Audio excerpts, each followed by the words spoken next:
요즘엔 실버타운 안 갑니다. 이 말 단순한 유행이 아닙니다. 한때는 노후의 로망이었죠. 비싼 돈 내고 들어가면 편하게 살 줄 알았어요. 하지만 지금 진짜 부자들은 그 길을 가지 않습니다. 그들은 이미 새로운 노후 주거를 선택했습니다. 비싸지만 이유가 있는 곳, 요양원보다 품격 있고 실버타운보다 자유로운 곳. 오늘은 그곳의 정체를 끝까지 함께 알아보겠습니다. 예전엔 실버타운이 인생의 목표였죠. 나중에 돈 모아서 실버타운 들어가자. 자식한테 짐 안 되고 편하게 살 수 있잖아. 이런 말들 익숙하시죠? 1990년대 후반부터 2010년대까지 실버타운은 성공한 노후의 상징이었습니다. 광고에서도 늘 행복한 노년의 모습을 보여줬어요. 골프장, 수영장, 헬스장, 도서관. 여기 들어오면 인생 2막이 시작됩니다라는 문구와 함께요. 그때만 해도 실버타운은 특별한 사람들만 갈 수 있는 곳이었어요. 경제적 여유가 있고 건강하고 자녀에게 부담 주기 싫은 어르신들. 그런 분들이 선택하는 품격 있는 노후의 상징이었죠. 하지만 막상 들어가 보면 현실은 다릅니다. 입주 보증금 수천만 원, 월 생활비 200만 원에서 300만 원. 어떤 곳은 1억 원 이상의 보증금에 월 400만 원이 넘는 곳도 있어요. 그 정도 돈이면 호텔에서 살겠네? 라고 생각하실 수 있지만 실상은 호텔과는 거리가 멉니다. 그런데 문제는 돈이 아닙니다.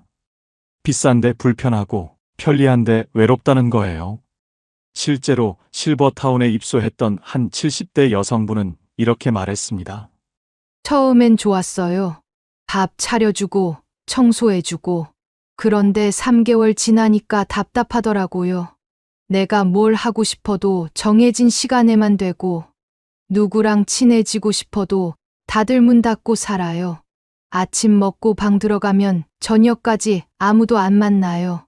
한 건물 안에 수백 명이 살아도 대화 한마디 없는 날이 많아요. 복도에서 마주쳐도 고개만 끄덕이고 지나갑니다. 같은 식당에서 밥을 먹어도 각자 자기 테이블에만 앉아요. 왜일까요? 실버타운은 관리에 초점이 맞춰져 있기 때문입니다. 효율적으로, 안전하게, 깔끔하게. 하지만 그 안에 사람 사는 냄새는 없어요. 식사 시간은 정해져 있고 외출은 신고해야 하고 방문객도 제한되는 경우가 많습니다. 손주가 놀러와도 30분 이상 머물 수 없는 곳도 있어요. 관리되는 삶은 편하지만 삶의 온기가 없습니다. 게다가 건강이 나빠지면 더 큰 문제예요. 실버타운은 기본적으로 건강한 노인을 대상으로 합니다. 치매가 오거나 거동이 불편해지면 결국 요양병원이나 요양원으로 옮겨야 해요. 그럼 여기서 지불한 보증금은요? 다시 구해야 하는 거예요? 네, 맞습니다. 실버타운은 건강할 때만 머무를 수 있는 곳이에요. 진짜 돌봄이 필요해지는 순간 다시 길을 나서야 합니다. 한 80대 남성분은 이런 경험을 털어놨어요. 아내가 치매 초기 진단을 받았어요. 그런데 실버타운 측에서 퇴소 통보를 하더라고요. 다른 입주민들에게 피해가 간다면서요. 우리 부부가 10년을 살았는데 하루아침에 쫓겨난 기분이었어요. 이런 현실을 알게 된 사람들은 더 이상 실버타운을 꿈꾸지 않습니다. 차라리 집에 있다가 정말 필요할 때 요양원 가는 게 낫지 않나? 아니면 아예 처음부터 돌봄까지 가능한 곳을 찾아야 하나? 실제로 최근 몇 년 사이 실버타운 평균 입주율은 눈에 띄게 낮아졌습니다. 한때 대부분 만실에 가까웠지만 최근에는 공실이 늘었다는 현장 얘기가 이어지고 있어요. 반면 문의는 여전히 많습니다. 그런데 사람들이 묻는 질문이 달라졌어요. 혹시 아프면 어떻게 되나요? 요양 서비스도 있나요? 치매 걸려도 계속 있을 수 있나요? 이 질문들은 실버타운이 답할 수 없는 질문들이에요. 바로 이 지점에서 새로운 선택지가 등장하기 시작했습니다. 요즘 어르신들은 달라요. 이제는 요양보다 자립을 원합니다. 1950년 60년대생, 즉 지금의 60대 70대는 이전 세대와 확실히 다릅니다. 이분들은 한국의 경제 성장을 이끈 세대예요. 스스로 결정하고 일하고 성취해온 분들이죠. 대학 진학률도 높고 해외여행도 다녀왔고 인터넷도 쓸 줄 알아요. 그래서 나이가 들었다고 해서 누군가에게 관리당하는 삶을 원하지 않아요. 돌봄은 필요하지만 내 생활은 내가 지키고 싶다. 자식에게 부담 주기 싫지만 외롭게 살긴 싫다. 도움은 받되 의존하고 싶진 않다. 이런 마음이 커지면서 새로운 형태의 노후 주거가 주목받고 있습니다. 실제로 최근 설문조사에 따르면 65세 이상 노년층의 78%가 자립적인 생활을 유지하면서도 필요시 돌봄을 받을 수 있는 주거 형태를 원한다고 답했습니다. 그리고 이들이 가장 두려워하는 건 존엄의 상실이었어요. 내가 치매 걸리면 어떡하지? 거동이 불편해지면 자식들한테 짐이 되는 거 아냐? 요양원 가면 사람 취급도 못 받는다던데. 한 70대 남성분은 이렇게 말했습니다. 형이 요양원에 있어요. 한 달에 한 번 면회 가는데 갈 때마다 마음이 아파요. 형은 평생 회사 임원이었거든요. 그런데 거기선 그냥 302호 환자예요. 밥 먹여주고 기저귀 갈아주고. 물론 직원들이 최선을 다하는 거 알아요. 근데 나는 저렇게 살고 싶지 않더라고요. 이런 두려움 속에서 노년층이 원하는 건 명확해졌습니다. 첫째, 독립된 공간. 나만의 방, 나만의 화장실, 나만의 시간. 단체 생활이 아니라 개인 생활이 보장되는 곳. 아침에 일어나서 커피 한 잔 마시고, TV 보고, 책 읽고, 이런 소소한 일상이 가능한 곳 말이에요. 둘째, 선택 가능한 돌봄. 아플 때, 필요할 때만 도움받고, 평소엔 내가 원하는 대로 살 수 있는 곳. 오늘은 밥 안 먹고 싶어요 라고 말할 수 있고, 오늘은 방 청소 안 해도 돼요 라고 할 수 있는 자유. 셋째, 품격 있는 환경. 요양원처럼 환자 취급받지 않고 한 사람의 어른으로서 존중받는 곳. 이름이 아니라 호칭으로 불리고 식사도 병원식이 아니라 일반 가정식처럼 나오는 곳. 넷째, 커뮤니티. 혼자 있고 싶을 땐 혼자 있을 수 있지만 외로울 땐 사람을 만날 수 있는 곳. 억지로 프로그램에 참여하지 않아도 되지만 원하면 함께할 수 있는 사람들이 있는 곳. 이 네 가지를 동시에 충족하는 곳, 과연 존재할까요? 많은 사람들이 말했습니다. 그런 곳이 있으면 얼마나 좋겠어요. 근데 현실적으로 불가능하죠. 그럼 호텔이나 다름없는데 그런 곳이 어디 있어요? 하지만 불가능하지 않았습니다. 혼자 살아도 안전하고 필요할 땐 돌봄이 연결되고 무엇보다 내 공간이 보장되는 곳. 이미 그런 곳이 만들어지고 있었고 사람들은 조용히 그러나 빠르게 그곳으로 향하고 있었습니다. 문제는 아직 아는 사람이 많지 않다는 것. 그리고 알아도 어디에 있는지 찾기 어렵다는 것. 하지만 오늘 여러분은 그 정보를 정확히 알게 될 겁니다. 그리고 이 정보는 여러분의 부모님 혹은 여러분 자신의 앞으로의 20년에서 30년을 완전히 바꿀 수 있는 정보입니다. 이런 공간이 있다고 하면 얼마나 비싸길래? 하고들 묻습니다. 맞아요. 싸지 않습니다. 월 200만 원대부터 많게는 400만 원 이상. 일반 요양원의 3배에서 4배 수준이에요. 실버타운과 비슷하거나 오히려 더 비싼 곳도 있습니다. 그런데도 대기자가 늘어나고 있습니다. 최근 1년에서 2년 사이 새 입소 문의가 몇 배로 늘었다는 얘기가 많고 일부 시설은 대기 인원이 수십 명에 달한다는 답변을 받기도 합니다. 도대체 왜? 그냥 비싼 요양원 아닌가? 아닙니다. 이곳은 요양원과는 차원이 다릅니다. 왜일까요? 돈이 있어도 자식 곁에 얹혀 살기 싫고, 실버타운은 답답하고, 요양원은 품격이 없다는 거예요. 한 입소자, 가족부는 이렇게 말했습니다. 어머니가 파킨슨병 진단을 받으셨어요. 집에서 모시기엔 저희 부부가 맞벌이라 힘들고 요양원은 어머니 자존심이 허락 안 하시더라고요. 실버타운도 알아봤는데 병이 있으니 안 받아주더라고요. 그러다 이곳을 알게 됐어요. 어머니가 직접 보시고 여기라면 괜찮겠다고 하셨어요. 진짜 부자들이 이곳을 선택하는 이유, 크게 세 가지입니다. 첫째, 존엄이 지켜집니다. 이곳은 사람을 환자 번호로 부르지 않아요. 김 여사님, 박 사장님처럼 존칭을 씁니다. 식사도 병원식이 아니라 일반 가정식이고, 원하면 와인 한 잔도 마실 수 있어요. 방 안에는 본인이 쓰던 가구를 가져올 수도 있고, 가족 사진을 벽에 걸 수도 있습니다. 이게 작은 차이 같지만 엄청난 차이예요. 한 80대 남성분은 이렇게 말씀하셨습니다. 평생 일하면서 모은 게 돈만은 아니거든요. 자존심도 있고 품위도 있어요. 그런데 요양원 가면 그게 다 사라져요. 여긴 달라요. 나를 한 사람으로 대해줘요. 둘째, 건강 상태가 변해도 계속 살 수 있습니다. 실버타운의 가장 큰 문제점 기억하시죠?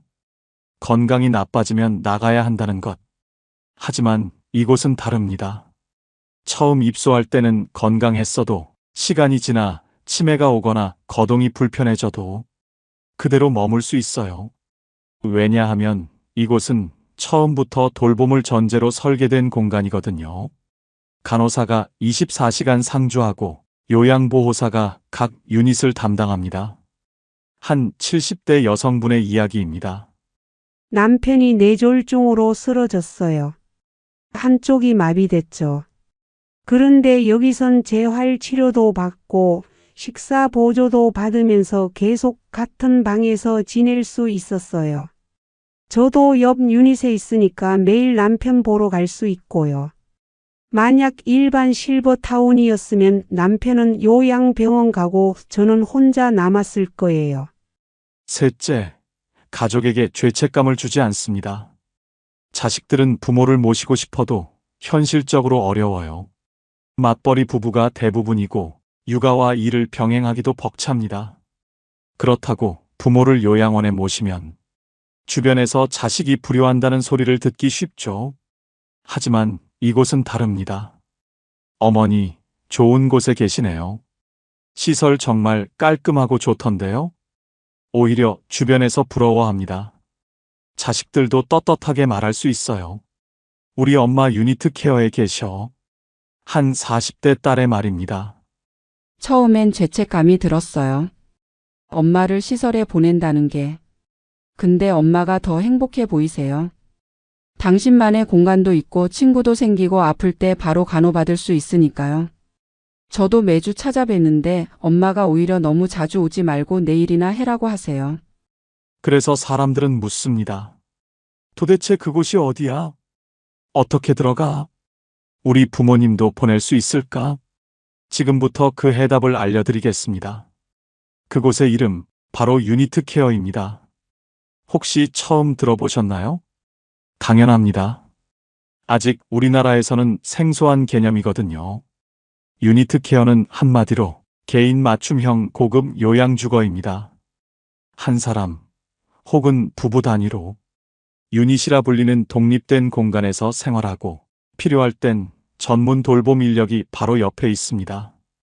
호텔 같은 개인실, 요양 같은 돌봄 시스템, 이 두 가지를 완벽히 결합한 신개념 노후 주거입니다. 사실 유니트 케어는 북유럽에서 시작된 개념이에요.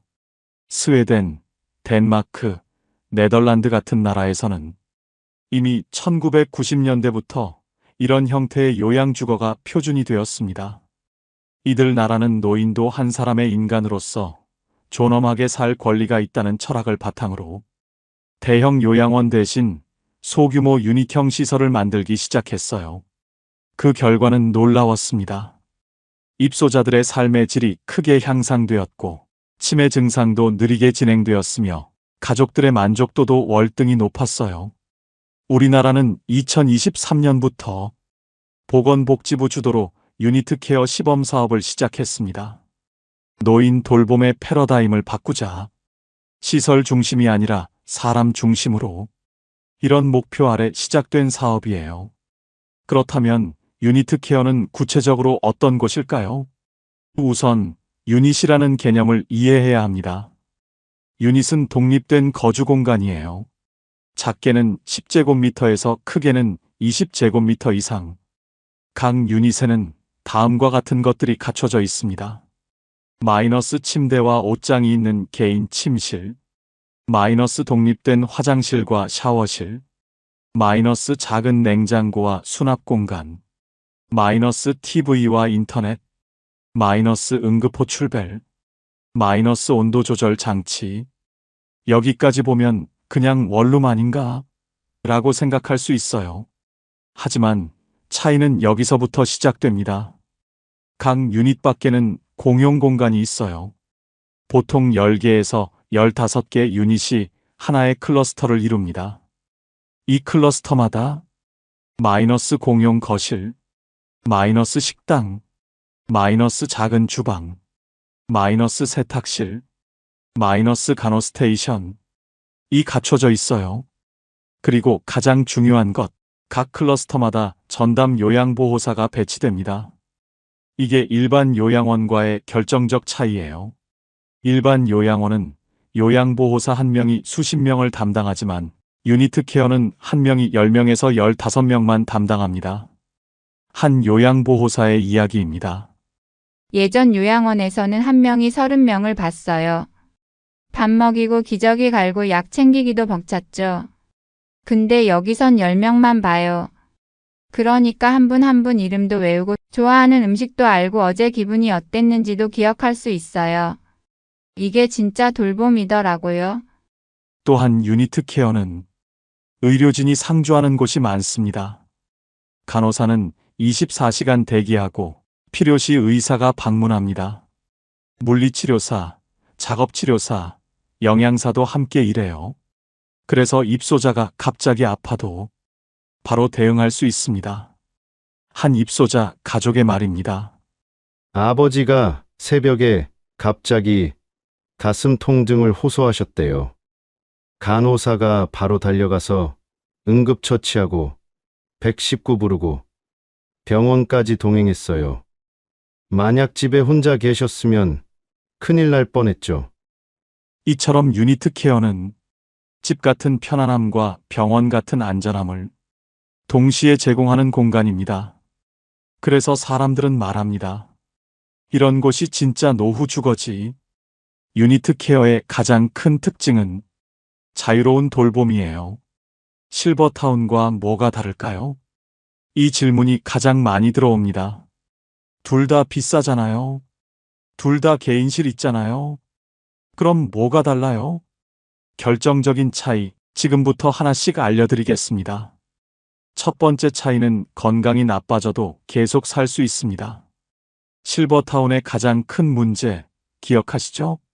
건강할 때만 머물 수 있다는 것. 치매가 오면 나가야 합니다.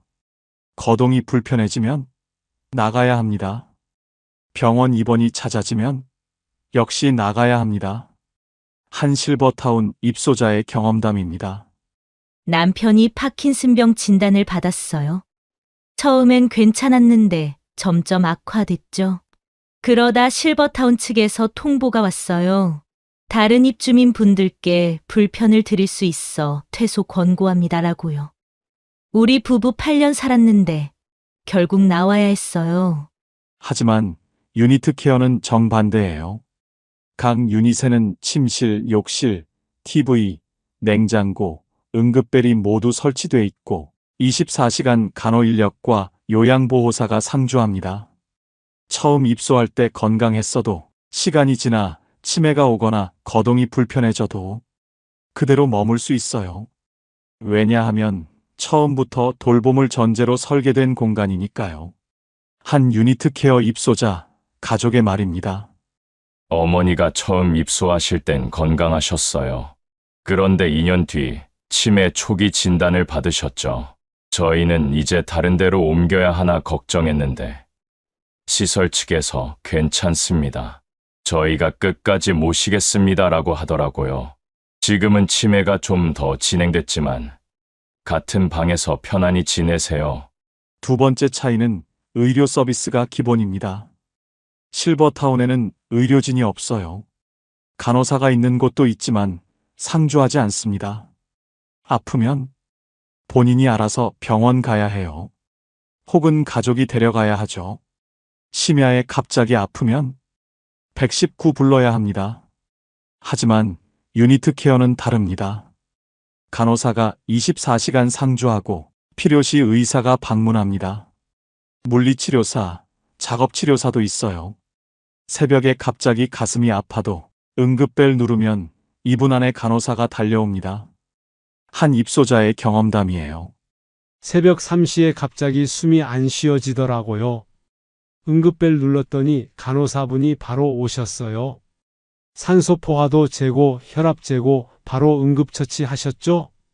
그리고 119 부르고 병원까지 동행해 주셨어요. 만약 실버타운이었으면 혼자 전화기 찾느라 허둥댔을 거예요.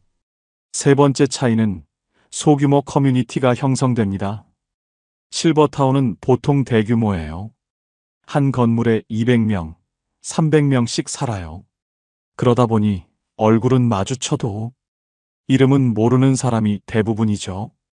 복도에서 스쳐 지나가고 식당에서 마주쳐도 인사만 하고 각자 방으로 돌아갑니다. 사람은 많은데 외롭다. 실버타운 입소자들이 가장 많이 하는 말이에요.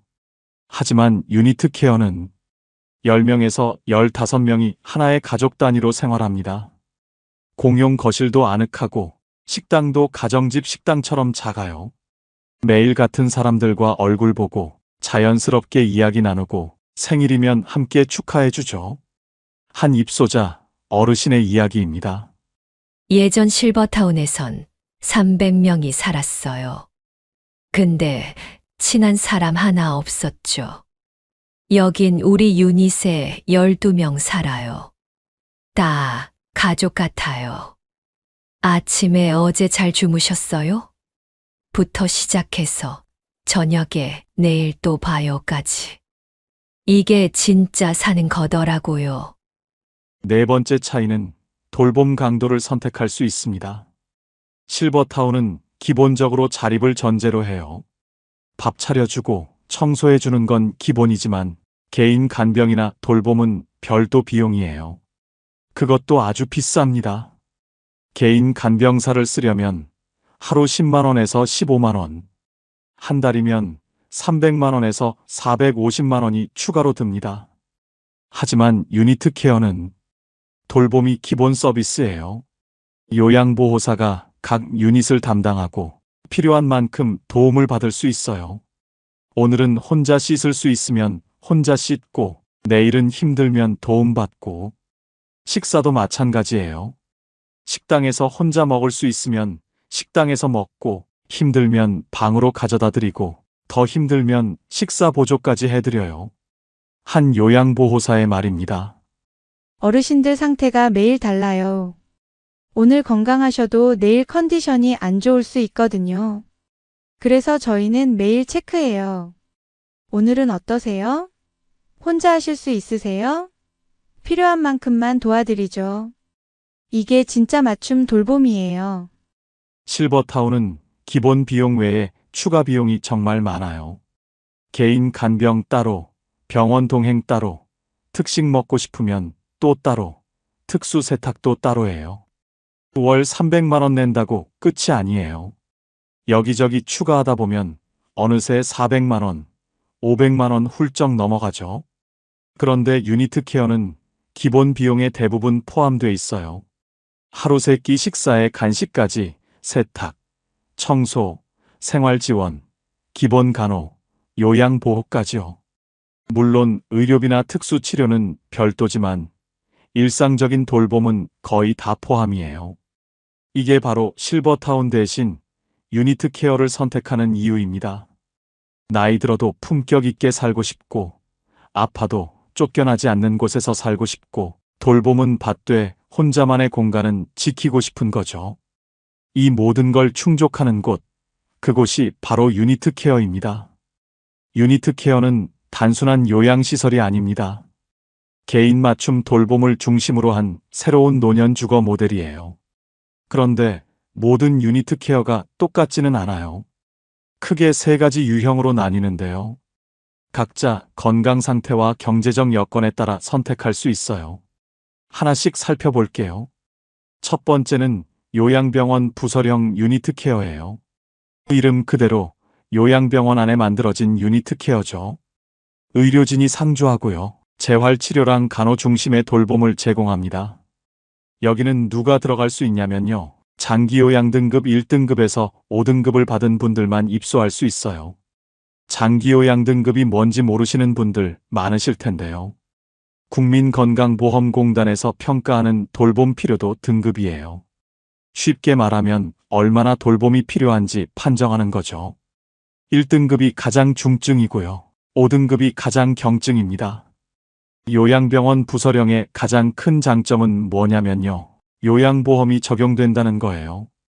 그래서 본인 부담금이 상대적으로 적습니다. 월 60만 원에서 150만 원 정도. 물론 등급이랑 소득 수준에 따라 달라지긴 하지만요. 일반 유료 요양병원보다는 훨씬 저렴해요. 한 가족분이 이런 이야기를 하셨어요. 아버지가 뇌졸중으로 쓰러지셨대요. 한쪽 팔다리를 못 쓰시게 됐죠. 장기요양 1등급 판정받고 유니트 케어 요양병원에 입소하셨답니다.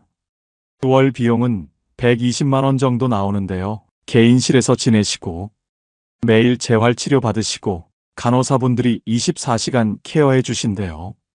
일반 요양병원이었으면 다인실에서 지내셨을 거래요. 두 번째는 요양원형 유니트 케어입니다. 이건 일상생활은 가능한데 돌봄이 필요한 어르신들을 위한 형태예요. 역시 장기요양 등급자만 들어갈 수 있고요. 요양보호사가 상주하면서 24시간 케어가 기본으로 제공됩니다.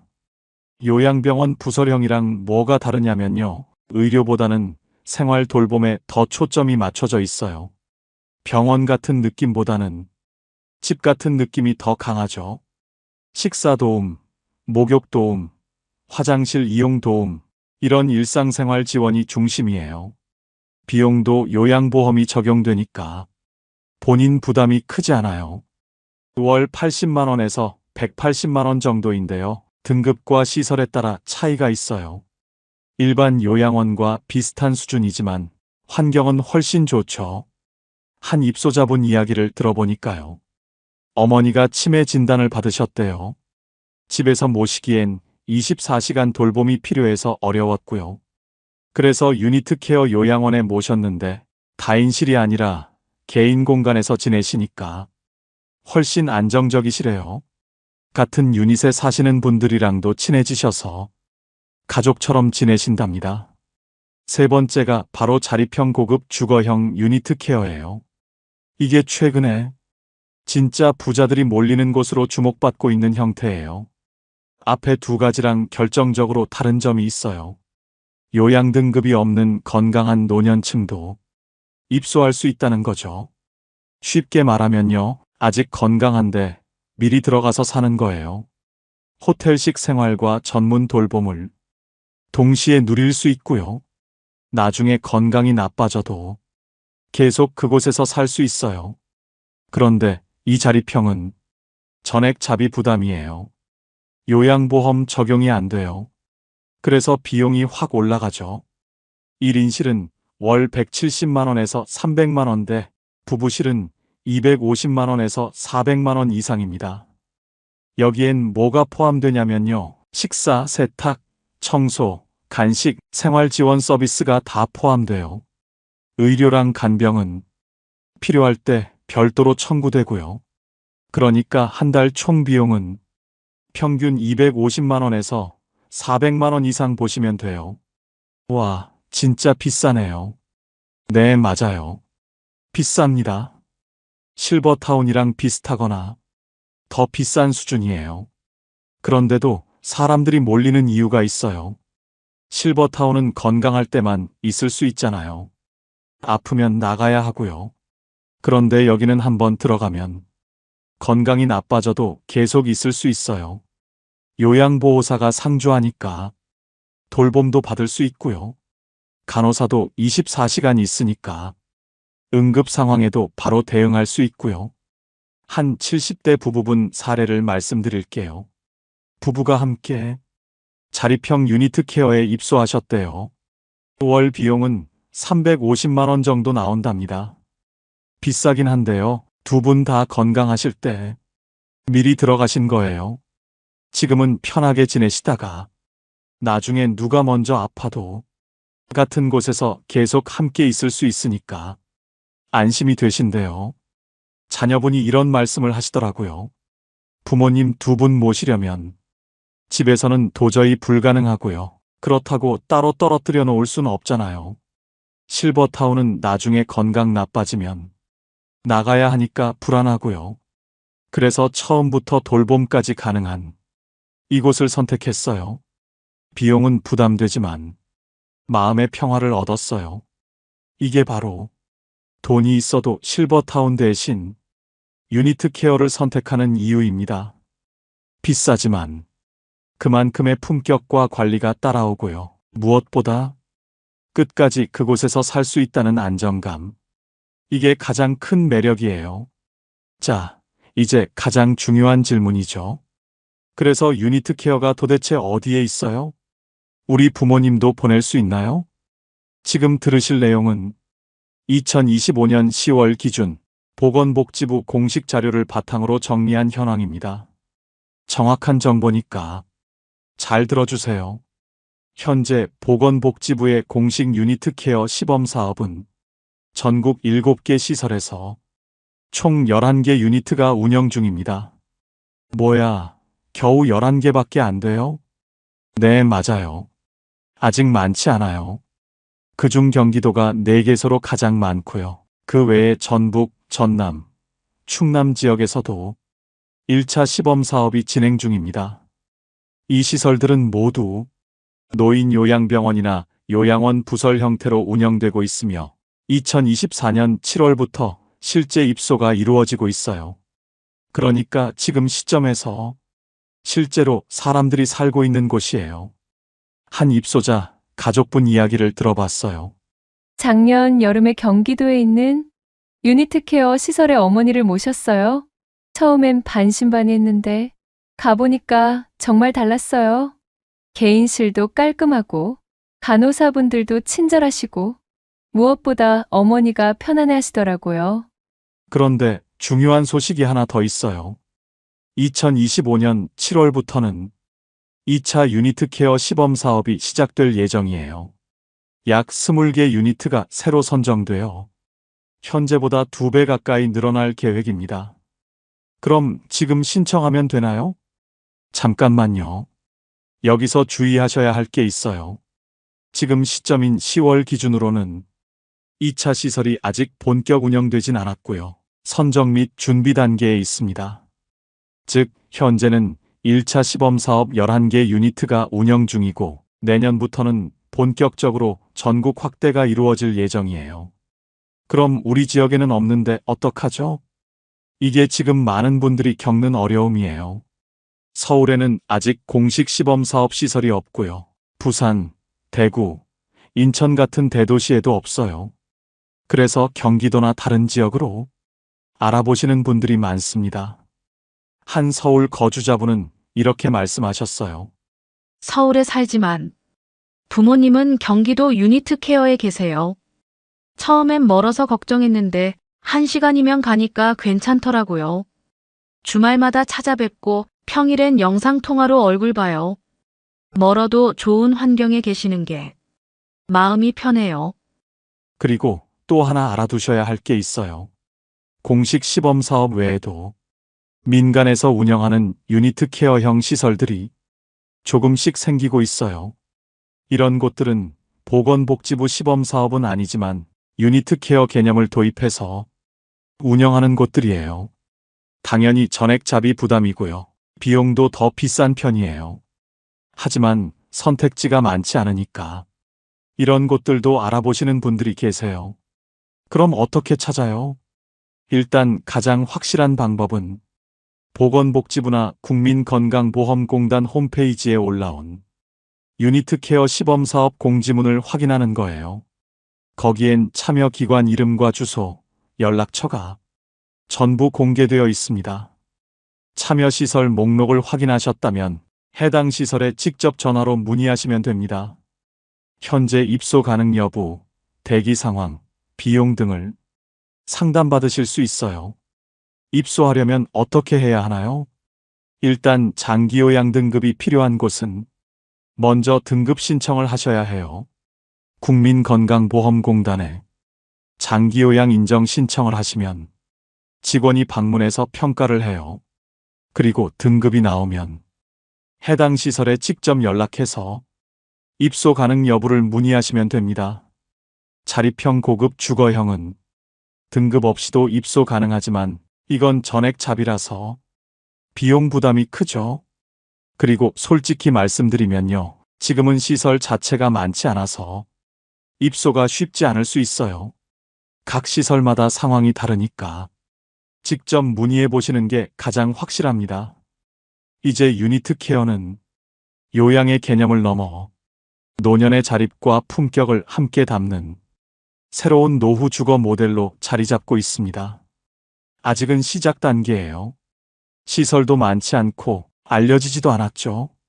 하지만 빠르게 확대되고 있어요. 내년이면 20개 유니트가 더 생기고 그 다음 해면 더 많이 생길 거예요. 지금은 경기도, 전북, 전남, 충남 이 지역들에만 있지만 머지않아 전국 어디서나 유니트 케어를 선택할 수 있는 날이 올 거예요. 그때가 되면 노후의 기준이 완전히 바뀔 겁니다. 실버타운이 아니라 유니트 케어. 이게 새로운 표준이 되는 거죠. 유니트 케어는 단순한 시설이 아닙니다. 돌봄, 자립, 품격. 이 세 가지를 동시에 지키는 노년의 새로운 주거예요. 지금까지 우리는 노후를 준비할 때 항상 선택을 강요받았어요. 집에서 자식과 살 것인가, 시설로 갈 것인가, 편안함을 택할 것인가, 자유를 택할 것인가. 이 모든 게 양자택일의 문제였죠. 하지만 이제는 달라졌습니다. 유니트 케어는 이 모든 걸 함께 가질 수 있는 곳이에요. 실버타운보다 비싸지만 그만큼 삶의 질이 다릅니다. 예전엔 노후가 버티는 시간이었어요. 건강 버티고, 외로움 버티고, 자식한테 짐 안 되려고 버티고.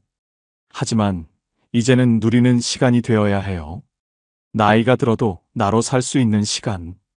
유니트 케어가 제시하는 건 바로 이런 노후예요. 물론 아직 갈 길이 멉니다. 전국에 겨우 11개 유니트밖에 없으니까요. 하지만 시작이 중요합니다. 10년 전만 해도 1인실 요양원은 상상도 못했어요. 5년 전만 해도 유니트 케어라는 말조차 몰랐어요. 그런데 지금은 보건복지부가 직접 나서서 새로운 모델을 만들고 있어요. 시범 사업이 성공하면 더 많은 시설이 생길 거예요. 5년 후, 10년 후에는 유니트 케어가 요양시설의 표준이 될 수도 있어요. 유니트 케어는 가족 관계도 바꿔놓습니다. 의무가 아니라 사랑으로, 짐이 아니라 존중으로. 부모님은 편안하게 지내시고 자녀는 죄책감 없이 찾아뵐 수 있고, 이게 모두가 행복한 새로운 노후의 모습이에요. 결국 선택의 문제예요. 어떤 노후를 원하느냐, 어떤 삶을 살고 싶으냐. 유니트 케어는 그 선택지 중 하나를 제시합니다. 완벽하진 않지만 가장 진보적인 선택지. 아직 부족하지만 계속 발전하고 있는 선택지. 그리고 머지않아 우리 모두가 선택할 수 있는 표준이 될 선택지. 요즘엔 실버타운 안 갑니다. 진짜 부자들이 몰리는 이유, 이제 아시겠죠? 비싼 이유가 분명한 곳, 유니트 케어. 돌봄이 필요해도 품격은 포기하지 않는 삶. 나이가 들어도 나로 살 수 있는 삶. 그게 바로 새로운 노후의 기준입니다. 유니트 케어가 모든 문제의 해답은 아닙니다. 비용도 부담스럽고 시설도 아직 많지 않고 지역도 제한적이죠. 하지만 분명한 건 이게 올바른 방향이라는 거예요. 10년 후, 20년 후, 우리가 나이 들었을 때는 지금보다 훨씬 더 많은 선택지가 있을 겁니다. 그리고 그 선택지 중 하나는 분명 유니트 케어일 거예요. 오늘 이 영상이 여러분의 선택에 조금이라도 도움이 되었길 바랍니다. 부모님을 위해서든 본인을 위해서든 미리 알아두는 것만으로도 충분히 가치가 있으니까요. 새로운 노후, 이제 선택할 수 있습니다. 오늘 영상이 도움이 되셨다면 좋아요와 구독 부탁드립니다. 여러분의 노후가 품격 있고 행복하기를 바랍니다. 감사합니다. 통장을 열어봤습니다. 6,247만 원. 3년 전만 해도 1억 3천이었는데 이제 절반도 남지 않았습니다. 여보, 우리 뭘 잘못한 거야? 연금도 나오고 집도 있는데 왜 우린 점점 가난해지고 있을까요? 퇴직 후의 삶은 생각보다 훨씬 빠르게 변했습니다. 돈보다 마음이 먼저 무너졌고 그제서야 깨달았습니다. 문제는 돈이 아니라 습관과 태도였다는 걸. 오늘은 그 이유와 우리 부부가 다시 일어선 방법을 이야기하려 합니다. 퇴직 후 첫날 아침 알람이 울리지 않는다는 게 이렇게 낯설 줄 몰랐습니다. 30년 넘게 같은 시간에 깨어나던 몸이 이상하게 허전했습니다. 늘 입던 작업복 대신 편한 트레이닝복을 입고 거실에 앉았습니다. 커피를 내리며 창밖을 보니 봄볕이 참 따뜻했습니다. 이제 좀 쉬어야지. 그날만큼은 세상을 다 가진 기분이었습니다. 누가 뭐래도 이건 내 인생의 보상이라 생각했죠. 퇴직금 1억 3천만 원. 평생 몸으로 벌어온 결과물이라. 그 숫자만 봐도 마음이 든든했습니다. 은행 직원이 이 정도면 여유롭게 지내시겠어요? 하던 말이 그땐 참 달콤하게 들렸습니다. 국민연금도 곧 나오고 아내 정임이와 전국 여행도 다닐 거라며 들뜬 마음으로 계획표까지 그렸습니다. 그런데 그 행복은 생각보다 오래가지 않았습니다. 처음 1년은 정말 괜찮았습니다. 이 정도는 괜찮겠지 하며 친구들과 점심도 먹고 손주에게 용돈도 주고 명절엔 선물도 넉넉히 보냈습니다. 현장에서 그렇게 고생했는데 이 정도 여유는 누려도 된다고 생각했습니다. 그런데 이상했습니다. 통장 잔액이 눈에 띄게 줄어들고 있었습니다. 계산기를 꺼내 몇 번을 눌러봤지만 답은 하나였습니다. 이 속도로 쓰면 몇 년 못 간다. 퇴직금 1억 3천, 3년이 지나니 절반이 사라졌습니다. 연금은 월 90만 원, 생활비는 매달 150만 원이 넘었습니다. 모자라는 돈은 결국 퇴직금에서 꺼내 썼습니다. 처음엔 지금만 잠깐이야. 이러다 안정되면 괜찮겠지. 그렇게 위안했지만 그 잠깐이 3년을 채우고 통장 잔액은 6,247만 원만 남았습니다. 숫자를 보는 순간 숨이 막혔습니다. 이럴 리가 없는데. 손끝이 떨렸습니다. 어디서부터 잘못된 걸까? 특별히 낭비한 것도 없는데 돈이 사라지는 속도가 너무 빨랐습니다. 밤마다 계산기를 두드리며 머릿속이 복잡해졌습니다. 전기세, 관리비, 통신비, 보험료, 병원비, 경조사비, 손주 용돈, 외식비. 하나하나 보면 큰 돈이 아닌데 합치면 한 달에 150이 훌쩍 넘었습니다. 퇴직 전에는 몰랐습니다. 월급이 꼬박꼬박 들어오니 자동이체로 빠져나가도 별 신경을 안 썼습니다. 그게 습관이었죠. 그 습관이 퇴직 후에도 그대로 남아 있었습니다. 그러다 문득 이런 생각이 들었습니다. 이러다 진짜 가난해지는 거 아닌가?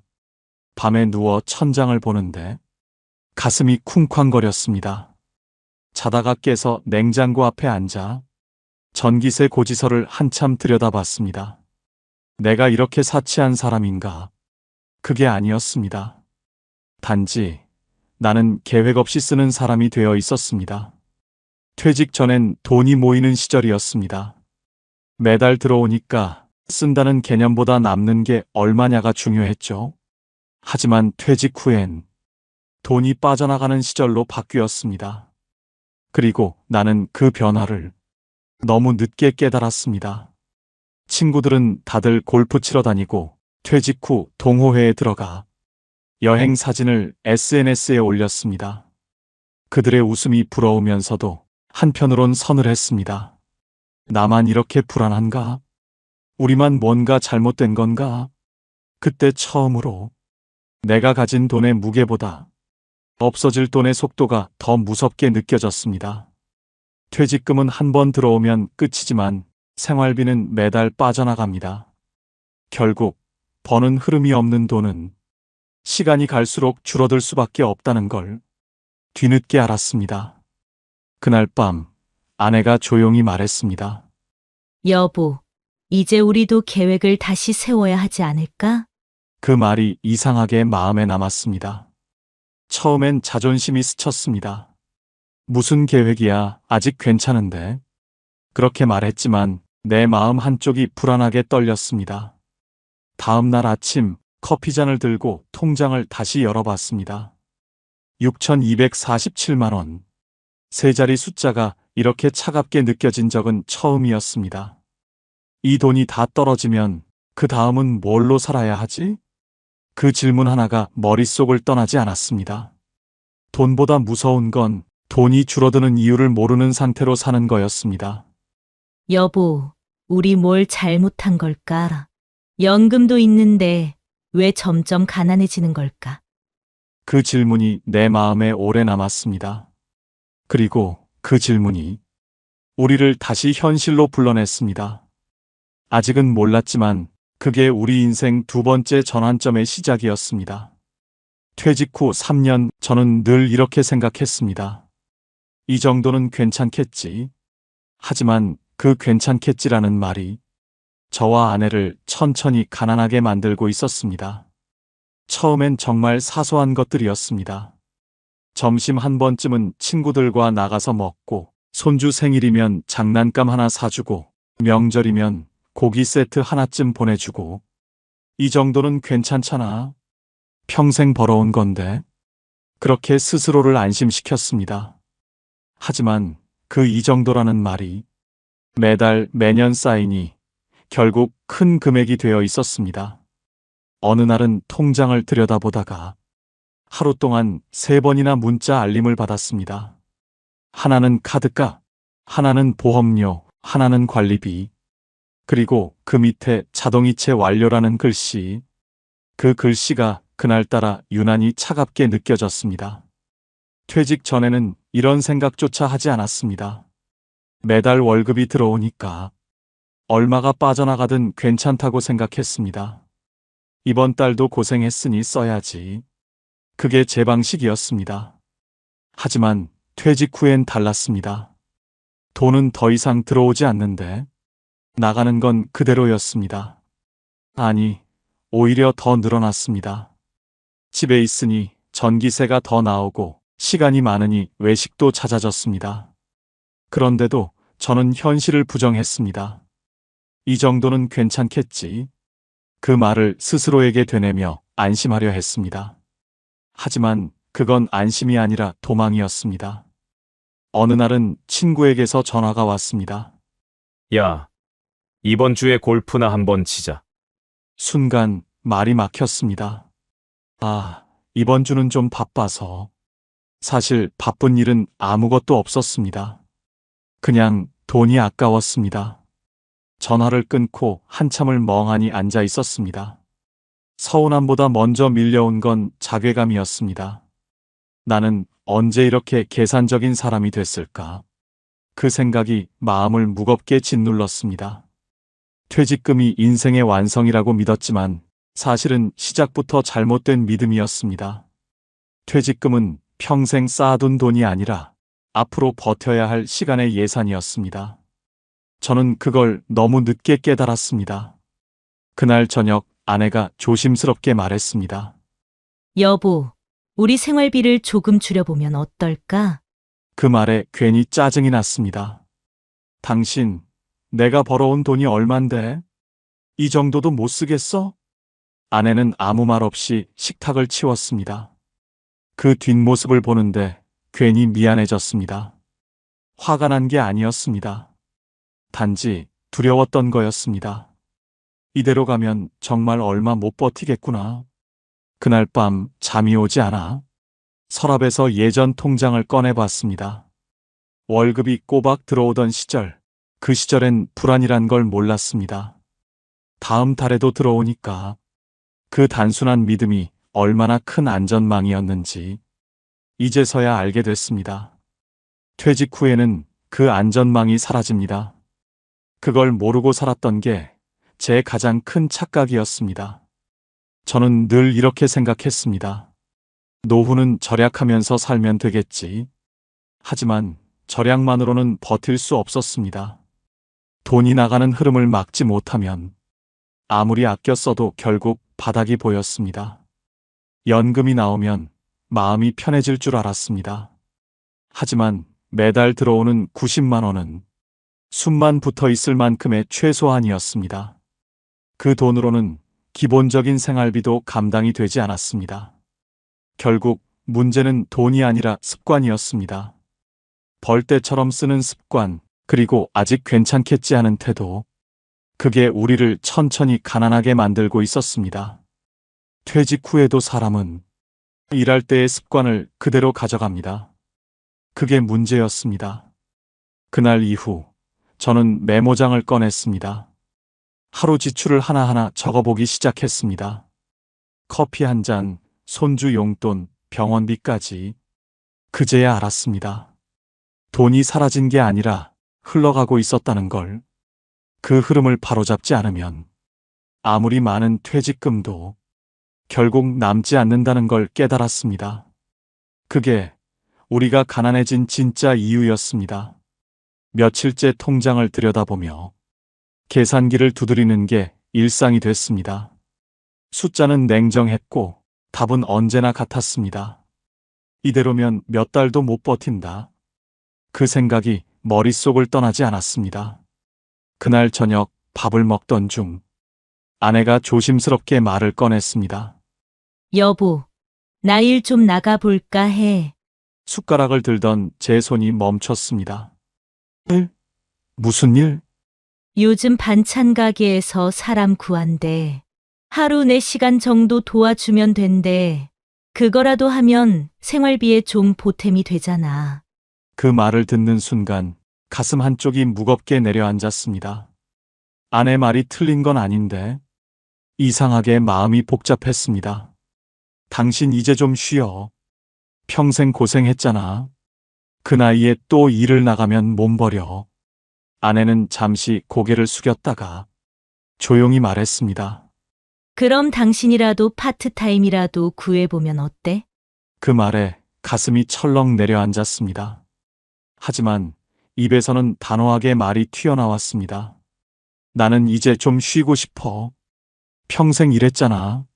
젊은 사람들도 일 없다고 난리인데 내가 또 뭐 하라고? 아내는 대꾸하지 않았습니다. 그 조용한 표정이 오히려 더 불편했습니다. 말은 내가 더 세게 했는데 왜 이렇게 초라한 기분이 들까 싶었습니다. 그날 밤 혼자 거실에 앉아 있었습니다. 텔레비전에서는 여행 광고가 흘러나왔습니다. 인생의 제2막, 여유로운 은퇴를 즐기세요. 그 문장을 듣는데 피식 웃음이 나왔습니다. 여유라니, 그게 다 가진 사람 얘기지. 요즘 친구들은 다들 바쁘다고 합니다. 골프 치고, 동호회 나가고, 사진 찍고 여행 다니고. 그런데 저는 달랐습니다. 놀아도 불안하고, 일을 하자니 몸이 지쳤습니다. 나는 평생 일만 했는데 이 나이에도 또 일을 해야 한다고? 그 생각이 들자 괜히 서러워졌습니다. 일을 안 하는 게 게으른 게 아니라 그냥 이제는 좀 지친 거였습니다. 다음 날 아내는 반찬 가게 면접을 보러 나갔습니다. 저는 괜히 TV를 켜놓고 중얼거렸습니다. 내가 뭐 놀고 싶어서 노는 줄 아나. 하지만 제 말은 결국 변명이었습니다. 점심 무렵 아내가 돌아왔습니다. 다음 주부터 출근하래. 아침 9시부터 1시까지. 주 5일이래. 저는 무심히 물었습니다. 얼마 준대? 한 달에 한 85만 원쯤 된다고. 그래, 잘 됐네. 입으로는 그렇게 말했지만 속은 괜히 쓰라렸습니다. 그날 밤 아내는 피곤한 얼굴로 잠이 들었습니다. 저는 불을 끄고 혼잣말을 했습니다. 내가 이 나이에 또 일을 해야 하나? 이게 다 뭐라고? 눈을 감았지만 잠이 오지 않았습니다. 그동안 버텼다는 자부심, 평생 일한 피로감, 그리고 또 일해야 하나 하는 막막함이 한꺼번에 몰려왔습니다. 평생 일만 했는데 이제 좀 쉬고 싶다는 게 죄인가? 그 말이 목끝까지 올라왔지만 아무에게도 할 수 없었습니다. 결국 현실은 달라지지 않았습니다. 돈은 여전히 빠져나가고 불안은 점점 커졌습니다. 그때는 몰랐습니다. 진짜 문제는 돈이 아니라 마음을 붙잡을 자리가 사라졌다는 거였습니다. 아내가 반찬 만드는 일을 시작한 지 어느새 한 달이 넘었습니다. 아침마다 부엌에서 들려오는 칼질 소리로 하루가 시작됩니다. 기름 냄새, 간장 냄새, 지글지글 볶는 소리가 시계처럼 규칙적으로 들립니다. 여보, 나 다녀올게. 그 말이 이제는 하루의 시작이 됐습니다. 평생 제가 나가고 아내가 배웅하던 사이였는데 이젠 제가 집을 지키고 아내가 먼저 나섭니다. 무릎 아플 텐데 너무 무리하지 말고. 제가 그렇게 말하면 아내는 늘 웃습니다. 괜찮아. 점심 전에 끝나. 그 말이 이상하게 마음에 남았습니다. 아내가 나가면 집은 조용합니다. 식탁 위엔 아침에 미처 정리 못한 반찬 그릇이 남아있고 부엌엔 간장 냄새가 은은하게 남습니다. 그 냄새를 맡으며 괜히 중얼거렸습니다. 이제는 내가 이 냄새로 하루를 시작하네. 퇴직하고 처음엔 이제 좀 쉬자는 생각뿐이었습니다. 그런데 요즘은 쉬는 게 오히려 더 피곤하게 느껴집니다. 아내는 아침마다 움직이는데 나는 하루 종일 가만히 있으니까요. 가끔 TV를 켜도 내용이 귀에 들어오지 않습니다. 계산기만 만지작거리다가 덮어두길 반복했습니다. 이러다 나만 늙는 거 아닌가? 그런 생각이 문득 들었습니다. 점심쯤 현관문이 열립니다. 아내가 돌아온 겁니다. 다녀왔어. 손에는 반찬 냄새가 배어 있고 피곤한 얼굴인데 이상하게 밝습니다.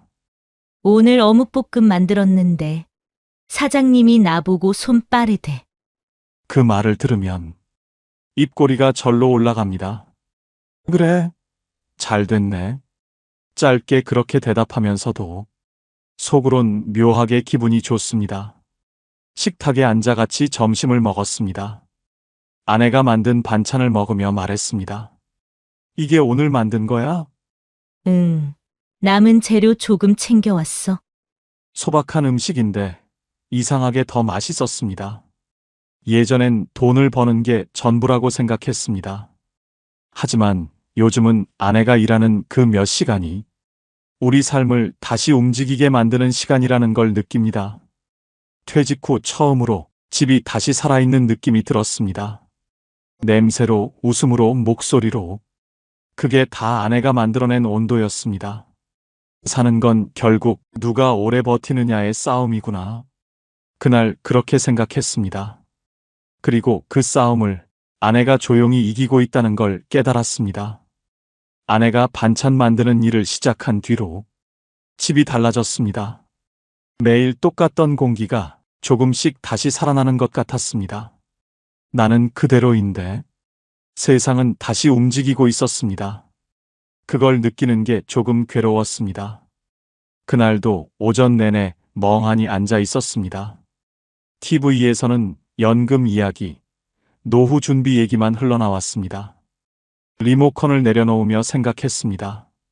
나도 뭐라도 해야 하는 거 아닌가. 그때 예전에 함께 일하던 반장에게 전화가 왔습니다. 형님, 요즘 뭐 하세요? 우리 현장에 사람 하나 비었어요. 무거운 일 아니고 출입관리 보조예요. 헬멧 확인하고 차량 안내 정도라 괜찮을 겁니다. 순간 망설였습니다. 몸이 아니라 마음이 문제였습니다. 이 나이에 다시 현장이라니. 그 말이 머릿속에 계속 맴돌았습니다.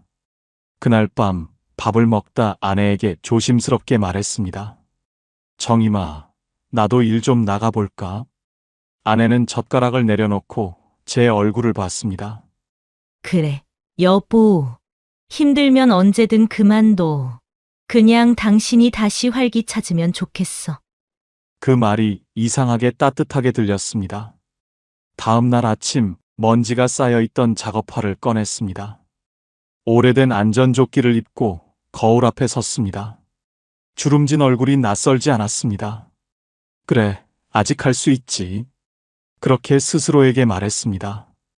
현장에 도착하니 젊은 얼굴들이 많았습니다. 형님, 이쪽에 서서 안전모 확인 좀 부탁드릴게요. 그 말에 고개를 끄덕이며 자리를 잡았습니다. 일은 단순했습니다. 공사장 입구에서 출입하는 인원과 차량을 체크하고 안전모를 안 쓴 사람에게 조용히 알려주는 일. 크게 몸을 쓰는 일은 아니었지만 하루 종일 서 있어야 했습니다. 처음엔 괜히 쑥스러웠습니다. 예전엔 현장을 이끌던 사람이었는데 이젠 출입을 지키는 사람이라니. 삶이 이렇게 돌 수도 있구나 싶었습니다. 그런데 이상했습니다. 하루가 지나고 나니 그 단순한 일 속에서도 이상하게 마음이 편안했습니다. 누군가에게 형님 수고하셨습니다. 그 한마디가 그렇게 따뜻할 줄 몰랐습니다. 점심시간에 반장이 다가와 말했습니다. 형님, 오랜만인데도 꼼꼼하시네요. 덕분에 현장 분위기가 좋아요. 그 말에 피식 웃음이 났습니다. 별일 아닌 칭찬인데 이상하게 가슴이 뭉클했습니다. 퇴근 후 작업복 주머니에서 명찰을 꺼내며 생각했습니다. 이게 뭐라고 이렇게 마음이 놓이지? 하루 종일 서 있었지만 왠지 모르게 몸이 가벼웠습니다. 집에 돌아오니 아내가 말했습니다. 오늘 어땠어? 별일 없었어. 그냥 서 있는 일인데 그래도 나를 부르는 사람이 있다는 게 좋더라. 그 말이 제 입에서 저절로 나왔습니다. 샤워를 마치고 거울을 봤습니다. 피곤한 얼굴인데도 묘하게 생기가 돌았습니다. 돈을 버는 게 아니라 버틸 힘을 벌고 있는 거였구나. 퇴직 후 처음으로 집으로 돌아가는 길이 가볍게 느껴졌습니다. 낮은 햇살 아래 현장 입구에서 흔들리던 주황색 조끼가 이상하게 자랑스럽게 느껴졌습니다. 며칠 전 아들한테 전화가 왔습니다. 아버지, 저 결혼하려고요. 그 한마디가 그렇게 반가울 수가 없었습니다. 그래, 잘 됐다. 짧은 대답이었지만 가슴이 뭉클했습니다. 그동안 걱정이 많았거든요. 취업도 늦고 혼자 산 지 벌써 몇 해. 이제야 제 길을 찾는구나 싶었습니다. 그날 저녁 아내에게 말했습니다. 우리 아들 결혼한대. 아내는 잠시 멈칫하더니 그래, 그럴 때가 됐지. 하고 웃었습니다. 그 미소 속엔 기쁨도 있었고 어딘가 불안한 기색도 보였습니다. 며칠 뒤 아들이 예비 며느리를 데리고 왔습니다. 단정하고 예의 바른 아이였습니다. 밥상머리에 앉아 이런저런 이야기를 하다 아들이 조심스럽게 말을 꺼냈습니다. 아버지, 조금만 도와주세요. 그 말이 마음에 걸렸습니다. 아내가 먼저 웃으며 말했습니다. 그래, 걱정하지 마. 우리가 도와줄게. 그 말이 참 자연스럽게 나왔는데 내 마음은 복잡했습니다. 그날 밤 나는 통장을 열었습니다. 잔액은 6,247만 원. 퇴직한 지 3년 만에 이렇게 줄어 있었습니다. 이걸로 얼마나 버틸 수 있을까? 손끝이 식어갔습니다. 결혼식비, 예단, 예물, 신혼집 보증금. 그중 어느 하나도 가볍지 않았습니다. 아내는 5천만 원이면 웬만한 건 해결될 거야. 라고 했지만 그 숫자가 너무 크게 느껴졌습니다. 며칠 동안 계산기를 두드렸습니다. 한 번은 3천만 원까지만, 한 번은 4천만 원까지 줄여봤습니다. 그래도 부족했습니다. 결국 5천만 원이라는 숫자 앞에서 멈췄습니다. 은행에 가는 날 현금 인출기 앞에서 잠시 서 있었습니다. 화면에 뜬 금액을 보며 그래, 이건 아버지로서 해야 할 일이다. 그렇게 스스로를 설득했습니다. 송금 버튼을 누를 때 손끝이 살짝 떨렸습니다. 결혼식 날은 참 좋았습니다. 아들이 단정한 정장을 입고 서 있는 모습을 보는데 그동안의 시간들이 한꺼번에 스쳤습니다. 아들이 처음 걸음마 떼던 그때, 처음 소풍 가던 날, 그리고 이 녀석이 초등학교에 입학하던 날까지. 그래, 이건 돈으로 따질 수 없는 일이지. 그 순간만큼은 진심으로 그렇게 생각했습니다. 식이 끝나고 집으로 돌아오는 길, 아내가 조용히 말했습니다. 그래도 잘 끝났네. 응, 근데 이제 우리 통장 비었겠네. 거의 그렇지. 그래도 후회는 안 하지? 아니, 그건 없지. 말은 그렇게 했지만 속으로는 뭔가 내려앉는 느낌이 들었습니다. 집에 와서 통장을 열었습니다. 잔액 1,200만 원. 이게 전부구나. 그제야 실감이 났습니다. 그동안은 남아있는 돈을 시간처럼 여겼는데 이젠 그 시간조차 얼마 남지 않았습니다. 밤이 깊어갈수록 생각이 많아졌습니다. 퇴직금 1억 3천. 그게 줄어든 게 단지 세월 때문이 아니었습니다. 계획 없이 썼기 때문이었습니다. 쓸 땐 이유가 있었지만 흐름이 없으니 금세 바닥이 보인 거죠. 아내가 조용히 물었습니다. 이제 어떡할까? 이제는 진짜 계획 세워야지. 그럼 다음 달부터라도 같이 정리해볼까? 그래, 우리 둘이 머리 맞대자. 그날 밤 나는 천장을 바라보다가 문득 생각했습니다. 돈을 버는 시절이 끝났다면 이제는 버티는 법을 배워야 한다. 그 생각이 이상하게 마음을 편하게 했습니다. 돈은 줄었지만 앞으로 어떻게 살아야 할지 처음으로 길이 보이기 시작했습니다. 결혼식이 끝나고 며칠이 지났습니다. 아들의 신혼여행 사진이 톡으로 하나둘 올라왔습니다. 바다 위로 빛이 반짝이고 웃는 얼굴에는 걱정이 없었습니다. 그 사진을 보며 저도 웃었지만 손끝은 여전히 묵직했습니다. 통장을 열었습니다. 잔액은 1,200만 원. 숫자는 분명했지만 이 돈이 어디로 흘러가야 할지 막막했습니다. 돈보다 더 두려운 건 방향이 없는 상태였습니다. 퇴직 후 처음엔 괜찮았습니다. 이 정도면 버틸 수 있겠지. 그렇게 스스로를 안심시켰지만 결국 돈은 생각보다 훨씬 빠르게 줄었습니다. 그동안은 쓰는 이유만 있었지 지키는 방법은 없었습니다. 그날 밤 계산기를 꺼냈습니다. 생활비, 공과금, 관리비, 보험료, 병원비, 용돈. 적어도 한 달에 150만 원은 필요했습니다. 이러면 8개월이면 끝이네. 혼잣말이 새어나왔습니다. 그 말을 스스로 듣고 나니 이제는 정말 달라져야겠다는 생각이 들었습니다. 그때 문득 떠올랐습니다. 돈은 모으는 게 아니라 흐름을 만들어야 하는 거구나. 지금까진 한 통장에 모든 돈이 섞여 있었습니다. 쓸 이유는 다 달랐는데 돈은 한 줄로만 흘렀습니다. 그게 문제였습니다. 그날 밤 노트를 꺼냈습니다. 그리고 동그란 원 4개를 그렸습니다. 각각의 이름을 붙이기 시작했습니다. 첫 번째 원에는 생활비 주머니라고 썼습니다.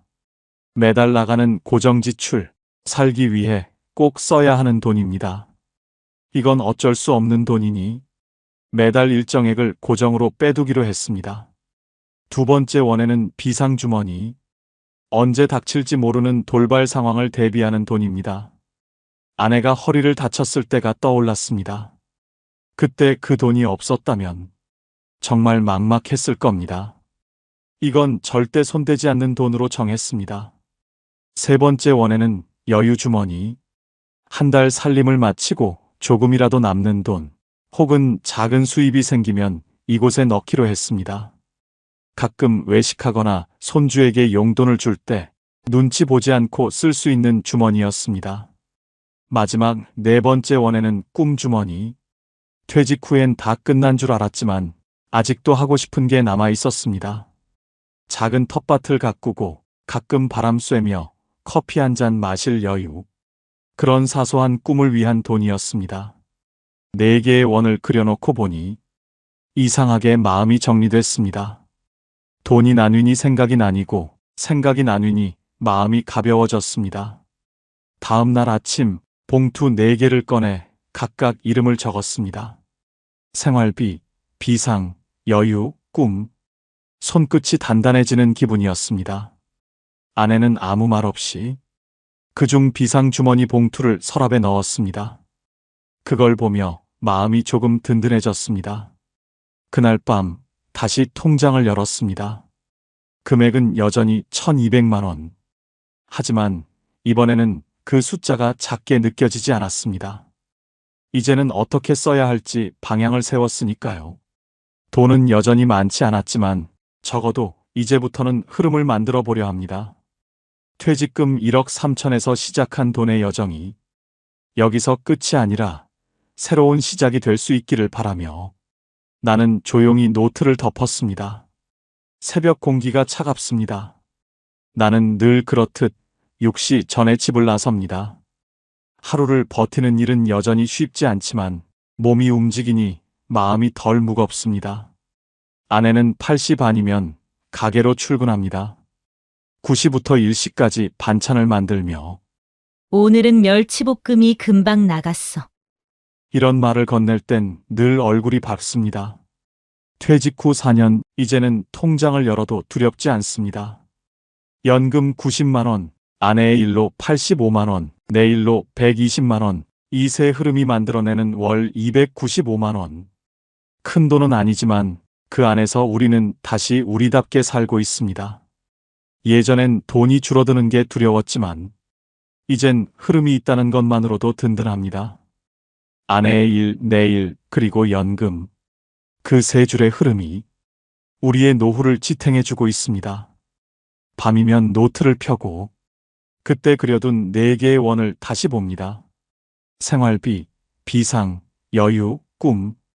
이제는 그 안에서 삶의 균형이 자연스럽게 맞춰집니다. 아내가 말합니다. 우리 이제는 괜찮지? 나는 웃으며 대답합니다. 그래, 우린 버티는 법을 배웠잖아. 퇴직금 1억 3천에서 시작한 삶이 이제는 숫자가 아닌 태도의 문제가 되었습니다. 돈은 줄었지만 마음은 단단해졌습니다. 그리고 나는 노트 마지막 장에 조용히 이렇게 적습니다. 버티는 사람은 결국 이기는 사람이다. 끝까지 버티는 사람, 결국 평화를 얻는다. 당신의 하루에도 작은 위로가 되었길 바랍니다. 구독과 좋아요는 다음 봄날을 이어가는 힘이 됩니다.